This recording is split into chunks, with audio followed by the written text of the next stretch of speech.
अजीज दोस्तों, अस्सलाम वालेकुम, नमस्ते, सत श्री अकाल, जय जिनेंद्रा, गुड आफ्टरनून। अजीज दोस्तों, सऊदी अरब चेंज हो रहा है और सऊदी अरब के चेंज होने से अमेरिका की नींदें उड़ गई हैं। सऊदी अरब टोटल अमेरिका के कंट्रोल में था।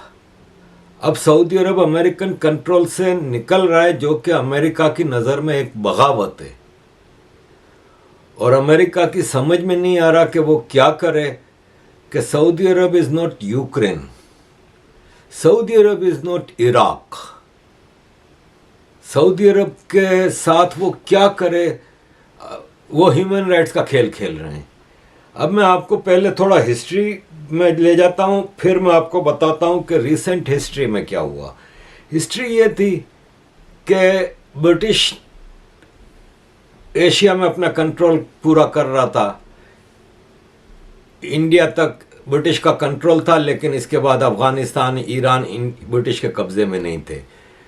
जबकि तुर्की के बाद के जो इलाके हैं वो तकरीबन ब्रिटिश, नॉर्थ के तो सोवियत कंट्रोल में थे, लेकिन बाकी जो नीचे के थे अरब कंट्रीज़ वो ब्रिटिश कंट्रोल में थे। फ़लस्तीन हुआ, जॉर्डन हुआ, इजिप्ट हुआ, ये सब ब्रिटिश कंट्रोल में थे।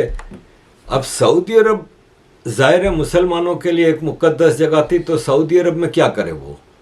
तो उसने क्या किया कि रियाद में जो सऊद ख़ानदान था उनको उस वक्त वहाँ पे सऊदी अरब में मुख्तलिफ सल्तनतें थीं।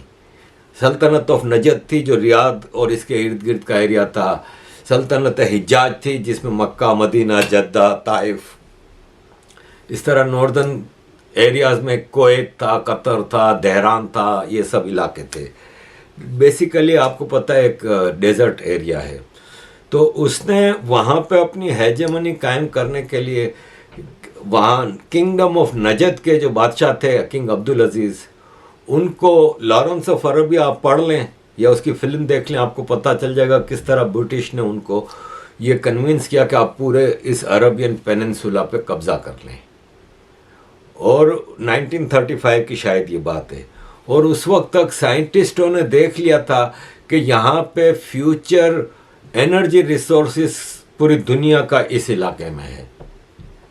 तो इसके लिए किंग अब्दुल अजीज़ को सपोर्ट दी गई और उन्होंने आस्ते आस्ते सऊदी अरब की छोटी छोटी सल्तनतों को ख़त्म करके साउथ से लेकर नॉर्थ तक पूरा सऊदी अरब एक कंट्री बनाया और किंगडम ऑफ सऊदी अरब बना।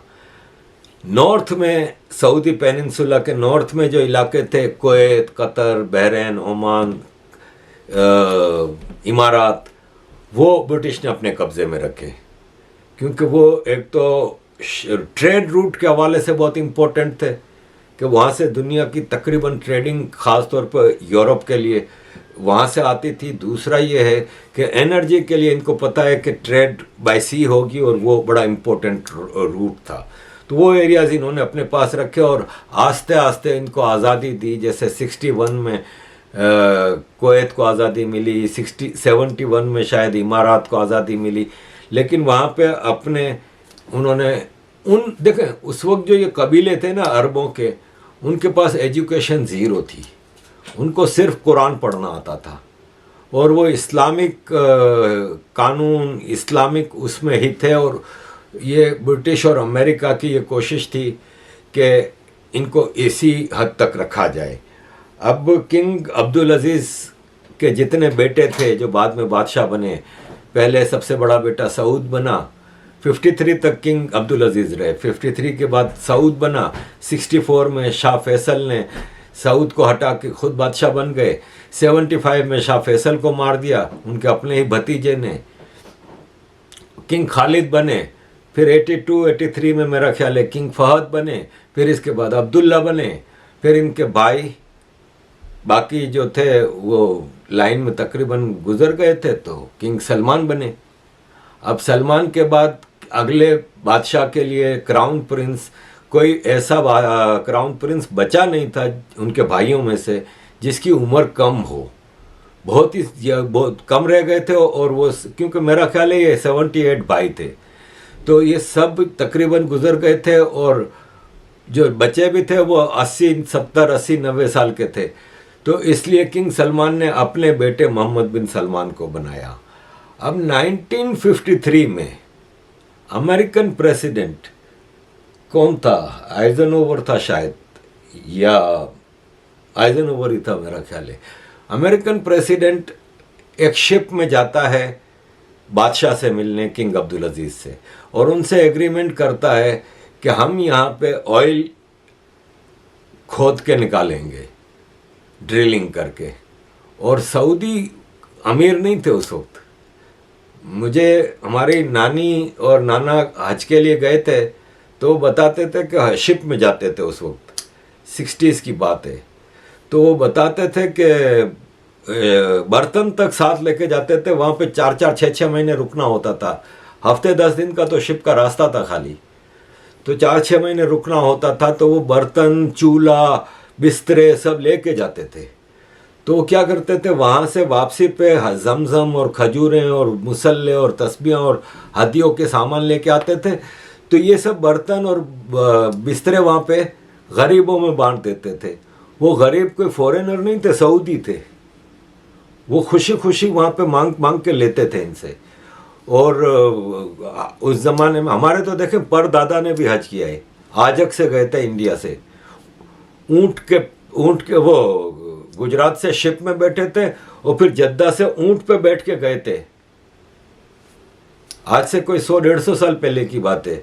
मेरे दादा के पिताजी हाजी हबीब, तो वो सब हमने कहानियां सुनी हैं अपने बुजुर्गों से कि वहाँ पे गुर्बत बहुत थी। अब 1953 में आइजनहोवर ने कहा कि यहाँ से हम आपको लिए तेल निकालेंगे, वो तेल सब हम बेचेंगे, आपको हम महीने का इतना पैसा दे देंगे। किंग अब्दुल अजीज खुश हो गए कि बहुत पैसा दिया इन्होंने, जबकि वो पीनट्स था जितने का तेल निकलता था। वो पेट्रोल जो निकालते थे उसका समझ लें 5% भी नहीं मिलता था। वो परसेंटेज बढ़ती गई ज्यों ज्यों सऊदियों को समझ में आती गई। जब किंग फैसल आए तो किंग फैसल ने, वो एक कंपनी बनाई गई थी आइजनहोवर ने और किंग अब्दुल अजीज ने, आराम को, अरबियन अमेरिकन ऑयल कंपनी। वो इस वक्त शायद दुनिया की सबसे बड़ी कंपनी है, एप्पल से भी शायद बड़ी है, नहीं भी है तो दूसरे नंबर पे होगी कम से कम। वो बहुत बड़ी कंपनी है आराम को। किंग फैसल ने आरामको का मेजर शेयर अपने पास रख लिया और 1973 की वॉर में उसने पेट्रोल की प्रोडक्शन बंद कर दी थी, जब अरब इजराइल वॉर हुई थी। तो फैसल को 75 में मरवाया गया। फिर तो किंग अमेरिका ने सऊदी अरब के सऊद खानदान के ऊपर कब्जा रखा। जब मैं छोटा था, सऊदी अरब में हम रहते थे, तो मेरे फादर पॉलिटिक्स में भी इंटरेस्ट लेते थे और वो सेंट्रल बैंक में थे, तो वो चीज़ों को करीब से देखते भी थे। तो वो अक्सर बताते थे कि उस वक्त अरब स्प्रिंग शुरू हुई थी। अरब स्प्रिंग ये थी कि अरब कंट्रीज़ में सब में बादशाहत थी, तो वहाँ पे कई मुल्कों में बादशाहत ख़त्म हुई। इजिप्ट में शाह फारूक था, उसको गले में रस्सी बांध के सड़कों पे इसकी लाश को फिराया गया था। और जमाल अब्दुल नासिर आया था प्रेसिडेंट बन के, और सऊदी उस वक्त जमाल अब्दुल नासिर को पसंद नहीं करते थे क्योंकि वो डेमोक्रेसी ला रहा था। हालांकि डेमोक्रेसी आपको पता ही है कि इजिप्ट में 1950s में बादशाहत खत्म हुई है, इसके बाद 4 प्रेसिडेंट आए। जमाल अब्दुल नासिर आया, इसके बाद अनवर सादात आया, इसके बाद हुस्नी मुबारक आया, और अब ये मर्सी बैठा है। बीच में वो आया था, कौन, मर्सी, थोड़े अरसे के लिए। अब सेसी बैठा है। ये डेमोक्रेसी है उनकी। लेकिन बहरहाल सऊदियों को और जीसीसी कंट्रीज जो हैं, बहरीन, कतर, कुवैत, अमान और सऊदी अरब और इमारात, इनको ये डेमोक्रेसी पसंद नहीं आई थी कि ये रिवॉल्यूशन क्यों आ रहा है। फिर इराक में रिवॉल्यूशन आया। इराक का बादशाह कौन था, मैं नाम भूल रहा हूँ, फैसल था शायद वहाँ पे भी। और सद्दाम हुसैन वाइस प्रेसिडेंट बना था और आरिफ था शायद जो प्रेसिडेंट बना था। लीबिया में बादशाहत ख़त्म हुई, कद्दाफी रिवॉल्यूशन लेके आया था। सीरिया में बादशाहत ख़त्म हुई। तो अरब कंट्रीज़ में बादशाहत ख़त्म होने का जब दौर आया ना, तो अमेरिका उनको डराता था, सऊदियों को, अरबियन गल्फ वालों को, कि देखो ये तुम्हारे दुश्मन हैं। इसीलिए सऊदी कभी अरब यूनिटी की तरफ इतना गए नहीं। फिर आपने देखा कि ईरान से पंगा हुआ अमेरिका का, तो अपने blue eyed boy Saddam Hussein से ईरान इराक का जंग करा दी। उसमें सऊदी और सारे ये अरबियन गल्फ कंट्रीज के लोगों ने पैसा लगाया। वो जंग खत्म हुई, मिलियंस ऑफ लोग मारे गए उसमें। तो 81 से 89 तक ये जंग चली। अब अमन होगा तो सऊदियों को हथियार कौन बेचेगा, सऊदियों से पेट्रोल कौन चोरी करेगा। तो इन्होंने कहा अब यहाँ पे नया ड्रामा करो। तो सदाम हुसैन का जब ईरान इराक वार थी, तो एक शक्तल अरब करके एक इलाका है जहाँ पे उसका कुवैत से झगड़ा था, क्योंकि कुवैत अंग्रेज़ों के ज़माने में इराक का 19th प्रोविंस था। लेकिन अंग्रेज़ों ने कुवैत की जो पेट्रोल की सूरत हाल देखी ना, तो उन्होंने कहा कुवैत को हम, इराक को आज़ादी दी, कुवैत को आज़ादी नहीं दी। इराक का एक प्रोविंस अपने पास रख लिया। ज़ाहिर है इराक उस वक्त कमज़ोर था तो कुछ कर नहीं सका। फिर कुवैत को 61 में आज़ादी दी। अब इराक का कुवैत के साथ उस बॉर्डर एरिया में जहाँ पे पेट्रोल रिच एरिया है, उसमें एक एरिया था शत्तल अरब का, शत्तल अरब था या पता नहीं क्या, शत्तल अरब का झगड़ा शायद ईरान के साथ था। खैर, इराक ने जंग खत्म हुई 89 में, तो इराक ने कहा कि भाई हमारा एरिया वापस दो। कुवैत ने कहा नहीं, है हमारा एरिया है। उस पे इराक ने अमेरिकन एम्बेसडर को सदाम हुसैन ने बुलाया और उसने कहा कि देखें ये इराक कुवैत बदमाशी कर रहा है, हमारा एरिया वापस नहीं कर रहा। हम ईरान के साथ जंग में थे तो उसने वो एरिया पे कब्जा कर लिया था। तो अमेरिकन एम्बेसडर, न्यूज़वीक मैगजीन पे मैंने खुद वो इंटरव्यू पढ़ा था। अमेरिकन एम्बेसडर ने 1990 के अर्ली में सदाम हुसैन से कहा कि ये आपका और कुवैत का मसला है, हम बीच में नहीं पड़ते भाई। उसने कहा मैं कुवैत पे हमला कर दूंगा। तो अमेरिकन एम्बेसडर कहती है आपका मसला है, आप दोनों ब्रदर कंट्रीज हैं, जिस तरह आपने मसला हल करना है कर लें। यानी प्रोवोक किया। सदाम हुसैन ने कुवैत पे हमला कर दिया अगस्त 90 में, जिसका जवाब बना के अमेरिका ने फिर, अब वहाँ अमेरिका ने सऊदिया को डराया कि देखो इराक का सदाम हुसैन ने कुवैत पे हमला किया है, अब तुम पे भी कब्जा कर लेगा। सऊदिया ने अपनी सारी सिक्योरिटी अमेरिका के हवाले कर दी। पहली बार सऊदी अरब में अमेरिकन फ़ौजें तैनात की गई, अमेरिकन शिप आके लगे वहाँ पे, अमेरिकन एयरफोर्स वहाँ पे आके रुकी, अमेरिकन फ़ौजी आ गए वहाँ पे, और अमेरिका ने बिलियंस ऑफ डॉलर के हथियार बेचने शुरू किया सऊदिया को, और बिलियंस ऑफ डॉलर का बिल दिया कि हम तुम्हें बचाने आए हैं सदाम हुसैन से, और इराक में ऑपरेशन किया। ये सब ड्रामे अमेरिका करता रहा, ये सिलसिले चलते रहे। फिर जॉर्ज बुश के बाद क्लिंटन आया, क्लिंटन के बाद फिर बुश आया, फिर बुश के बाद ओबामा आया ना, वहाँ से सऊदियों की बत्ती खुलना शुरू हुई। उसमें दो रीज़न थे। एक तो ये कि सऊदी अब अनएजुकेटेड नहीं थे। वो 50s और 60s में जो सऊदी रॉयल फैमिली के जो भाई भाई बादशाह बनते थे और सारे मिनिस्टर बनते थे, अब ज़्यादातर मिनिस्टर यंग जनरेशन आ गई। इस वक्त 3.5 करोड़ सऊदी अरब की आबादी है, उसमें 70% अंडर 30 ईयर्स यूथ है वहाँ पे। वो सब अमेरिका, इंग्लैंड, यूरोप में पढ़ लिख के आ गए, इंटरनेशनल पॉलिटिक्स, इंटरनेशनल इकोनॉमी को समझने लगे। अमेरिका ने सऊदी अरब को ईरान से लड़ा के रखा हुआ है, यमन से लड़ा के रखा हुआ है, इराक से लड़ा के रखा हुआ है, तुर्की से पंगा कराया हुआ है, चाइना और रशिया से दूर रखा, सिर्फ इसलिए कि अमेरिका बिलियंस ऑफ डॉलर के हथियार सऊदी अरब को बेचता रहे। सऊदी अरब की नई जनरेशन की जो लीडरशिप आई ना, उसको ये चीज़ें समझ में आई और उसने कहा भाई ये तो गलत हो रहा है।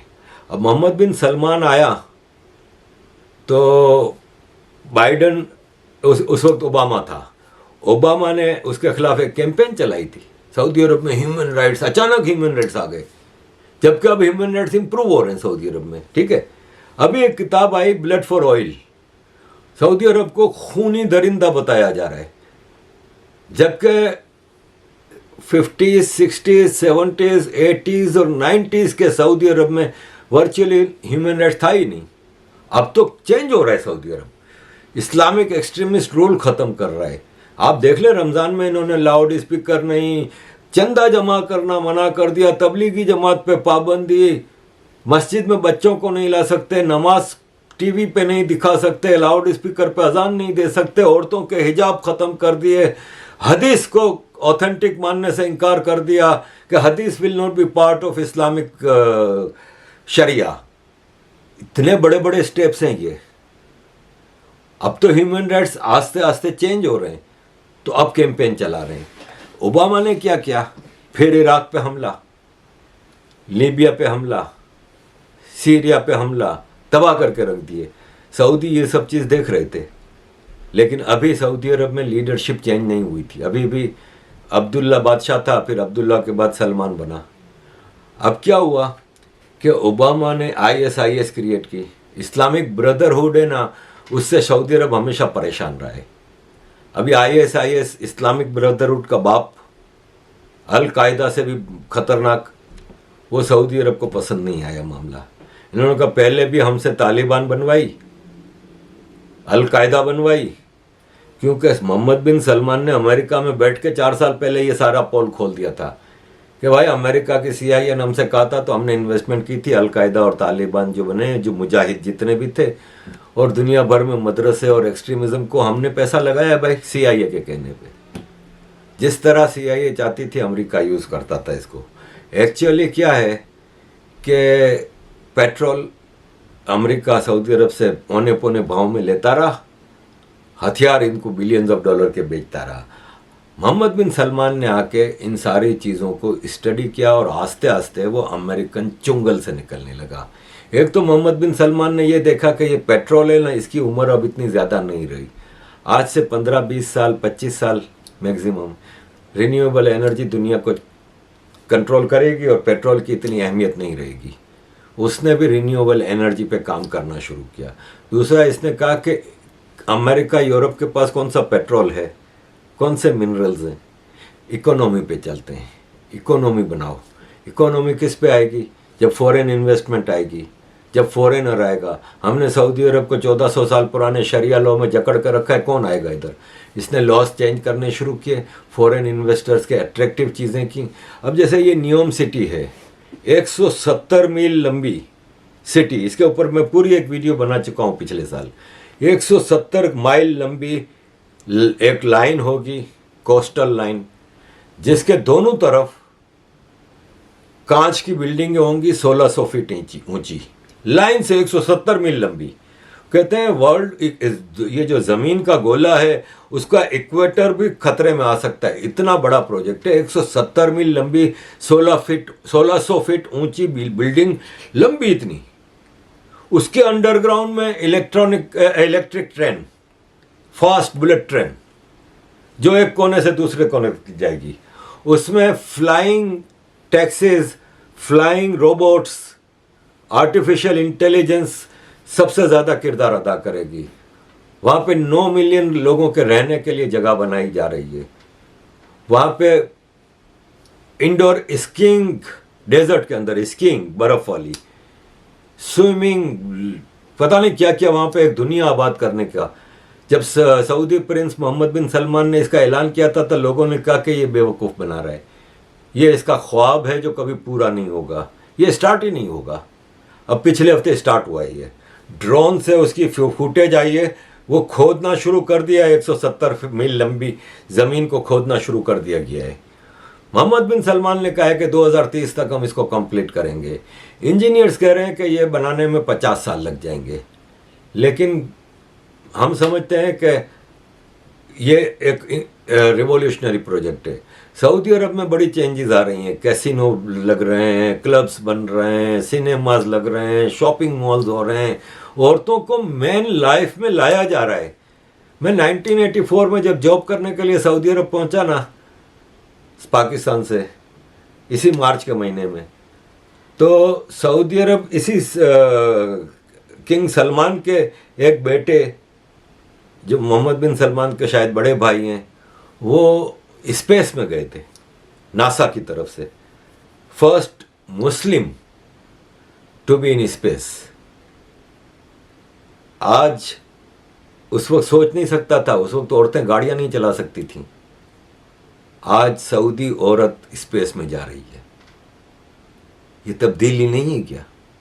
तो सऊदी अरब की इकोनॉमी चेंज हो रही है, सऊदी अरब की फॉरेन पॉलिसी चेंज हो रही है।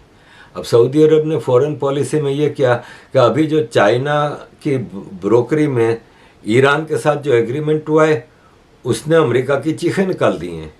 अमेरिकी पॉलिटिशियंस इसको जो बाइडेन का फेलियर करार दे रहे हैं, क्योंकि सऊदी अरब ने देख लिया कि ईरान से भिड़ा के रखा हुआ है, ईरान से डरा के रखा हुआ है और हथियार पे हथियार बेच रहे हैं। यमन में एक्चुअली ईरान के खिलाफ जंग है। यमन हमेशा अमेरिका ने अपने बैकयार्ड के तौर पर इस्तेमाल किया, लेकिन 1994 में अली सालेह नामी प्रेसिडेंट यमन के जब बने तो उन्होंने यमन दो पार्ट में था, साउथ यमन, नॉर्थ यमन। एक का कैपिटल अदन था, एक का कैपिटल सना था। उसने यूनिफिकेशन ऑफ यमन किया, यमन के अंदरूनी मसलों को ख़त्म किया। वो जो यमन आप नक्शे में देखें ना, तो वो समंदर के उस किनारे है जहाँ से रोज़ का 5 मिलियन बैरल पेट्रोल शिपों के ज़रिए गुजरता है। बड़ा ख़तरनाक एरिया है, अमेरिका ने अपने कंट्रोल में रखा था। वहाँ पे जो हूती हैं वो ईरानियन बेस्ड हैं। बजाय इसके कि अमेरिका उसको प्यार मोहब्बत से सऊदी अरब से कहता कि मसला हल करो, उसने सऊदी अरब से हमला करवा दिया आज से 7-8 साल पहले। और पाकिस्तान एयरफोर्स को बोला कि राहिल शरीफ को कि भाई तुम इधर।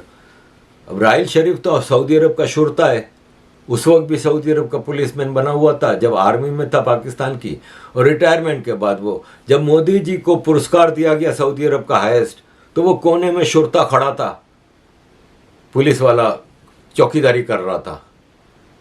तो राहिल शरीफ ने पाकिस्तानी एयरफोर्स बाकायदा यमन पे बोम्बार्डमेंट कराई थी।